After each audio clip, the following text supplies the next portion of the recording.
UCC গৃহীত কৰা হল UCC খনত কি আছে আসলে 18 বছৰৰ ছোৱালীহে বিবাহপাশত আবদ্ধ হ'ব পাৰিব আৰু 21 বছৰ হলেহে পুৰুষে বিবাহপাশত আবদ্ধ হ'ব পাৰিব ইয়াৰ উপৰি বিবাহৰ 1 বছৰ নোহোৱালৈকে কোনেও বিবাহ বিচ্ছেদ কৰিব নোৱাৰিব বহু কেইটা উদ্দেশ্য আছে এই জনাই আছে কি নীতি নিয়ম আছে ইউসিসিত কিন্তু ইউসিসি আহাৰ লগে লগে এটা আনন্দ উল্লাস আছে সব সকলো ফালিতে জয় শ্ৰীৰাম ধৰি দিছে উত্তৰাখণ্ড হৈ পৰিল ইউসিসি গৃহীত কৰা প্ৰথমখন ৰাজ্য উত্তৰাখণ্ডতে প্ৰথমখন ৰাজ্য য'ত ইউসিসি গৃহীত কৰা হৈছে ইউসিসি গৃহীত হোৱাৰ পিছতে এটা উত্তৰাখণ্ডত আনন্দৰ বন্যা বৈছে চাৰিওফালে আনন্দৰ বন্যা বৈছে জয় শ্ৰীৰাম ধ্বনি দিছে হাজাৰ হাজাৰ লোকে ৰাজপথত ফুটাইছে এতিয়া ফটকা ফুটাইছে কিয়নো ইউসিসি গৃহীত কৰা হৈছে ইউসিসি বহু কেইটা নীতি নিয়ম আছে উত্তৰাখণ্ডৰ পিছতে দেশত আহিব পাৰে ইউসিসিক লৈ এতিয়া সকলোৱে উৎকণ্ঠা সকলো আনন্দিত হৈ পৰিছে ইউসিসিত কিন্তু কি আছে ইউসিসিত জয় শ্ৰীৰাম ধ্বনিয়ে বিধানসভাৰ মজিয়াত আনন্দ উল্লাস সকলোৱে আনন্দ উল্লাস কৰিছে কিয়নো ইউসিসি গৃহীত কৰা হৈছে হিন্দু মুছলমান সকলোৰ বাবে প্ৰযোজ্য হ'ব ইউসিসি এই ইউসিসি হিন্দু আৰু মুছলমান সকলোৰ বাবে প্ৰযোজ্য হ'ব বহু কেইটা নীতি নিয়ম আছে জনাই আছে কি আছে ইউসিসি আহিলে কি নতুন নিয়ম হ'ব বহু কেইটা নতুন নীতি নিয়ম হ'ব কি নতুন নিয়ম আছে জনাই আছো পুৰুষৰ বিবাহৰ বয়স ন্যূনতম 21 বছৰ পুৰুষৰ ন্যূনতম বয়স 21 বছৰ বিবাহৰ বয়স পুৰুষৰ 21 বছৰ আৰু মহিলাৰ ন্যূনতম বয়স হৈছে 18 বছৰ মহিলা 18 বছৰ সৰু হলে নোৱাৰিব কম হলে নোৱাৰিব বিবাহপাশত আবদ্ধ হ'বলৈ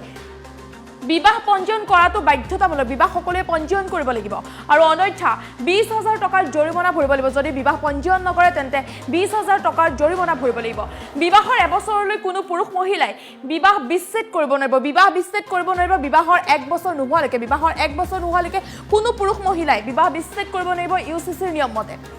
যি ধৰ্মৰ লগতে বিবাহপাশত আবদ্ধ হয় কিয় বিবাহ বিচ্ছেদ কৰিব নোৱাৰিব আদালতৰ পৰা আনুষ্ঠানিকভাৱে বিবাহ বিচ্ছেদ হোৱাৰ পিছতে কৰিব পাৰিব পুনৰ বিবাহ আৰু নিয়ম ভংগ কৰিলে বা বিয়া কৰিলে 50000 টকাৰ জৰিমনা আৰু 6 মাহ পৰ্যন্ত জেল হ'ব আপুনি যদি নিয়ম নামানে তেন্তে আপোনাৰ জেল হ'ব লগতে 50000 জৰিমনা হ'ব আইন নমনাসকলক তালাক দিলে 3 বছৰ পৰ্যন্ত জেল হ'ব পাৰে পুৰুষ বা মহিলাই বিবাহপাশত থকাৰ সময়ত অবৈধ সম্পৰ্ক কৰিলে বিবাহ বিচ্ছেদ বিচাৰিব পাৰিব যদি অবৈধ সম্পৰ্ক কৰে আৰু বিয়াৰ নামত জোৰ জুলুমকৈ ধৰ্ম পৰিৱৰ্তন কৰিলে বিবাহ বিচ্ছেদৰ বাবে আবেদন কৰিব পাৰিব যদি ধৰ্মৰ পৰিৱৰ্তন জোৰ জুলুমকৈ কৰাব বিচাৰে সম্পত্তিক লৈও মহিলা আৰু পুৰুষৰ সমান অধিকাৰ থাকিব মহিলাৰ যে অধিকাৰ থাকিব সম অধিকাৰ পুৰুষেও পাব হালালা ইজ্জত আৰু 3 তালাক এই বিধেয়ক অনুসৰি অপৰাধ বুলি কৈছে আৰু এগৰাকী পত্নী জীয়াই থাকোতে দ্বিতীয় বিবাহ কৰাটো অপৰাধ হ'ব এতিয়া দ্বিতীয় বিবাহ কৰিব নিব যদি প্ৰথম পত্নী জীয়াই থাকে 18 বছৰতকৈ তলৰ কিশোৰী বিয়া কৰালে অপৰাধ হিচাপে পৰিগণিত হ'ব যদি 18 বছৰৰ তলৰ কিশোৰীক বিয়া কৰায় লিভ ইন ৰিলেশনশ্বিপৰ আইন প্ৰক্ৰিয়া বাধ্যতামূলক হ'ব এই মুহূৰ্তত জনাইছো বহু কেইটা নীতি নিয়ম আনিছে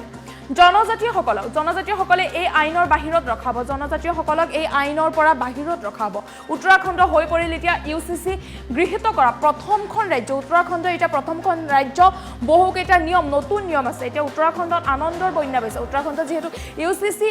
বলবৎ কৰা হল গৃহীত কৰা হল তাৰ পিছতে আনন্দৰ বন্যা বৈছে সকলো ফালে আনন্দ গৈছে কিন্তু বহু কেইটা নিয়ম আছে ইউসিসি বহু কেইটা নিয়ম আছে 18 বছৰ হলেহে ছোৱালীয়ে বিবাহপাশত আবদ্ধ হ'ব পাৰিব লৰাই 21 বছৰ হলে বিবাহপাশত আবদ্ধ হ'ব পাৰিব তাৰোপৰি এবছৰ নোহোৱাকে বিবাহ বিচ্ছেদ কৰিব নোৱাৰিব ইয়াৰ উপৰি প্ৰথম পত্নী থকাৰ পিছত দ্বিতীয় পত্নী অৰ্থাৎ দ্বিতীয় বিবাহ কৰিব নোৱাৰিব প্ৰথম পত্নী থকাৰ অৱস্থাত দ্বিতীয় বিবাহ কৰিব নোৱাৰিব এই মুহূৰ্তত জনাই আছো ইতিমধ্যে উত্তৰাখণ্ডত এতিয়া আনন্দৰ বন্যা বৈছে কিয়নো ইউসিসি গৃহীত হৈছে ইউসিসিত বহু কেইটা নিয়ম আছে ইউসিসিৰ যি নিয়ম কানুন আছে সেই নিয়ম কানুনক লৈ এতিয়া আনন্দৰ বন্যা বৈছে সকলোৱে ফটকা ফুটাইছে ইউসিসিৰ নিয়মৰ কাৰণে ফটকা ফুটাইছে সকলো ফালে আনন্দ উল্লাস কিয়নো কি নিয়ম আছে পুনৰবাৰ জনাইছে ইউসিসিত আচলতে কি নিয়ম আছে পুৰুষৰ বিবাহৰ বয়স ন্যূনতম হৈছে 21 বছৰ বয়সতকৈ কম হ'ব নোৱাৰিব আৰু মহিলাৰ ন্যূনতম বয়স হৈছে 18 বছৰ হলেহে বিবাহপাশত আবদ্ধ হ'ব পাৰিব ইয়াৰ উপৰি বিবাহ পঞ্জীয়ন কৰাটো বাধ্যতামূলক যদি পঞ্জীয়ন নকৰে তেন্তে 20000 টকাৰ জৰিমনা ভৰিব লাগিব ইয়াৰ বাবে জৰিমনা আছে ইয়াৰ উপৰি বিবাহৰ 1 বছৰলৈ কোনো পুৰুষ মহিলাই বিবাহ বিচ্ছেদ কৰিব নোৱাৰিব আপোনাৰ বিবাহ হোৱাৰ 1 বছৰলৈকে কোনো পুৰুষ মহিলাই এই নিয়ম সকলোৱে মানি চলিব লাগিব সকলোৰ বাবে এই নিয়ম যদি নিয়ম নামানে জেল যাবলগীয়াও হ'ব পাৰে এই মুহূৰ্তত জনাই যি ধৰ্মৰে বিবাহ নহওক কিয় হিন্দু মুছলমান খ্ৰীষ্টান যি ধৰ্মৰে বিবাহ নহওক কিয় বিবাহ বিচ্ছেদৰ বাবে ল'ব লাগিব আইনী প্ৰক্ৰিয়াহে আপুনি যাব পাৰিব অন্যথা আপোনাৰ বিপদ নিশ্চিত এই মুহূৰ্তত জনাই আছো আদালতৰ পৰা আনুষ্ঠানিকভাৱে বিবাহ বিচ্ছেদ হোৱাৰ পিছতহে কৰিব পাৰিব পুনৰ বিবাহ। আদালতৰ পৰা যেতিয়ালৈকে আপোনাৰ আনুষ্ঠানিকভাৱে বিবাহ বিচ্ছেদ নহয় তেতিয়ালৈ আপুনি পুনৰ বিবাহ কৰিব নোৱাৰিব। এই মুহূৰ্তত জনাইছোঁ UCCৰ যিবোৰ গুৰুত্বপূৰ্ণ নিয়ম, UCCৰ নিয়মসমূহ জনাইছোঁ। আৰু যদি আপুনি নিয়ম ভংগ কৰি বিয়া কৰে তেন্তে 50,000 টকাৰ জৰিমনা আৰু 6 মাহ পৰ্যন্ত আপোনাৰ জেল হ'ব। নিয়ম ভংগ কৰিলে 50,000 জৰিমনা লগতে আপোনাৰ জেল হ'ব। এই মুহূৰ্তত জনাইছোঁ আইন নবনাকৈ তালাক দিলে 3 বছৰ পৰ্যন্ত কাৰাদণ্ড হ'ব। যদি আপুনি আইন নামানাকৈ তালাক দিয়ে, সম্পূৰ্ণ আইনী প্ৰক্ৰিয়াৰে আপুনি যাব লাগিব, তালাক দিব পাৰিব। কিন্তু যদি আপুনি আইন নামানাকৈ তালাক দিয়ে তেন্তে 3 বছৰ পৰ্যন্ত আপোনাৰ কাৰাদণ্ড হ'ব। এই মুহূৰ্তত জনাইছোঁ পুৰুষ বা মহিলাই বিবাহ পাশত থকাৰ সময়ত অবৈধ সম্পৰ্ক কৰিলে বিবাহ বিচ্ছেদ কৰিব পাৰিব। যদি আপোনাৰ সংগীজন পুৰুষ বা মহিলা যিকোনো অবৈধ সম্পৰ্ক কৰে, আপুনি অবৈধ সম্পৰ্কৰ কথা গম পায় তেন্তে তালাক দিব পাৰিব। ইয়াৰ বাবে আপুনি অবৈধ সম্পৰ্ক কৰিলে বিবাহ বিচ্ছেদ কৰিব পাৰিব। এই মুহূৰ্তত জনাইছোঁ বিয়াৰ নামত যদি জোৰ জুলুমকৈ ধৰ্ম পৰিৱৰ্তন কৰায় তেন্তে বিবাহ বিচ্ছেদৰ বাবে আবেদন কৰিব পাৰিব। যদি জোৰ জুলুমকৈ ধৰ্ম পৰিৱৰ্তন কৰাবৰ চেষ্টা কৰে তেন্তে বিবাহ বিচ্ছেদৰ বাবে আপুনি আবেদন কৰিব পাৰিব। নতুন নিয়ম আহি গ'ল, UCCৰ নতুন নিয়ম। এই মুহূৰ্তত জনাইছোঁ সম্পত্তিক লৈ মহিলা আৰু পুৰুষৰ সম অধিকাৰ। এতিয়া মহিলা আৰু পুৰুষৰ সমানে সম অধিকাৰ হৈ গ'ল। সম্পত্তিক লৈ যি পুৰুষৰ অধিকাৰ সেই অধিকাৰ মহিলায়ো পাব। হালালা ইজ্জত আৰু 3 তালাক এই বিধেয়ক অনুসৰি অপৰাধ হ'ব। এই মুহূৰ্তত জনাইছোঁ এগৰাকী পত্নী জীয়াই থাকোঁতেই দ্বিতীয় বিবাহ কৰাটো অপৰাধ হ'ব।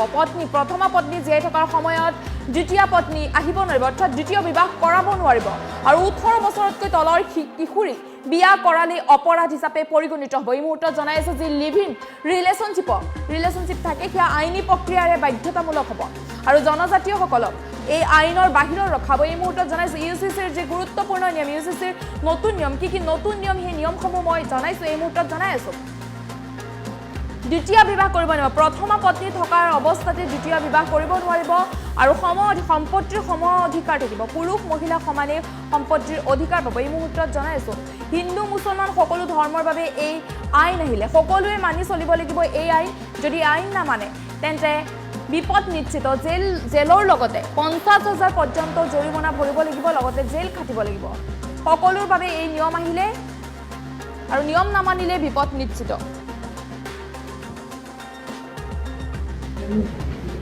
उत्तराखंड के लिए बहुत विशेष दिन है। आज देवभूमि के अंदर, देवभूमि की इस विधानसभा ने आज ये विशेष विधेयक, जिसकी लंबे समय से देश के अंदर लगातार लोगों को प्रतीक्षा थी, लगातार जिसकी मांग उठती रही थी, जो वर्षों का इंतजार था, वो देवभूमि उत्तराखंड के अंदर इसकी शुरुआत हुई है और विधानसभा के अंदर आज इसको पारित किया गया है। विधानसभा के सभी सदस्यों का, सभी अपने सहयोगियों का धन्यवाद करता हूं और विशेष रूप से उत्तराखंड की देवतुल्य जनता का धन्यवाद करना चाहता हूं कि उनके कारण से ही, उनके आशीर्वाद से ही, उनके समर्थन से ही और उन्होंने जो हमको सरकार में आने का मौका दिया उसके कारण से ही आज हम ये कानून बना पाए। समान नागरिक संहिता का जो एक्ट है, जो विधेयक है, उसको हम पारित कर पाए। इसके साथ साथ मैं हमारे देश के यशस्वी प्रधानमंत्री आदरणीय नरेंद्र मोदी जी का भी धन्यवाद करना चाहता हूं कि उनकी प्रेरणा से, उनके मार्गदर्शन में हमको आज ये विधेयक राज्य की विधानसभा में पारित करने का अवसर मिला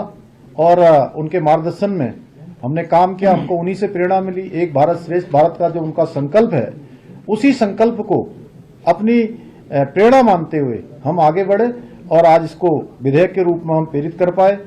आदरणीय प्रधानमंत्री जी के मार्गदर्शन में उत्तराखंड में समान नागरिक संहिता का जो अवसर है, क्योंकि चुनाव के वक्त आदरणीय प्रधानमंत्री जी भी यहाँ आए थे, उन्होंने भी हमारे, जब हमने इस बात को रखा था, हमारी पार्टी ने रखा था, उन्हीं के मार्गदर्शन में रखा था। यह कानून सबको एक तरह से समानता का कानून है, सबको एक रूपता का कानून है, सबकी एकता का कानून है, सबका समान अधिकार का कानून है। यह, इसके बारे में अलग अलग लोग अलग अलग बातें कर रहे थे, लेकिन सारी बातें आज और कल जो 2 दिन विधानसभा के अंदर चर्चा हुई है, उस चर्चा में बहुत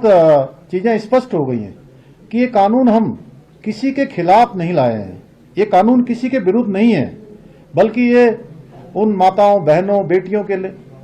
जिनके जीवन में कई बार कुरीतियों के कारण से, कई बार असमानताओं के कारण से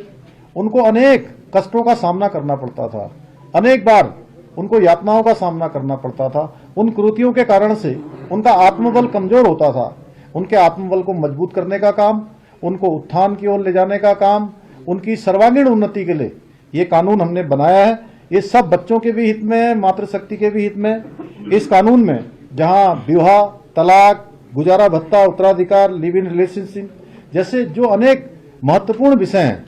उन सभी विषयों को इस कानून में शामिल किया गया है। और लगभग 2 वर्षों के इस कालखंड में लगभग 12 फरवरी 2022 से हमने जब इसका संकल्प लिया था, उत्तराखंड की देवतुल्य जनता के सामने रखा था, उसके बाद हमने कमेटी का गठन किया था, ड्राफ्ट बनाने वाली कमेटी। उन कमेटी के सदस्यों का भी मैं उनका भी दिल से उनका धन्यवाद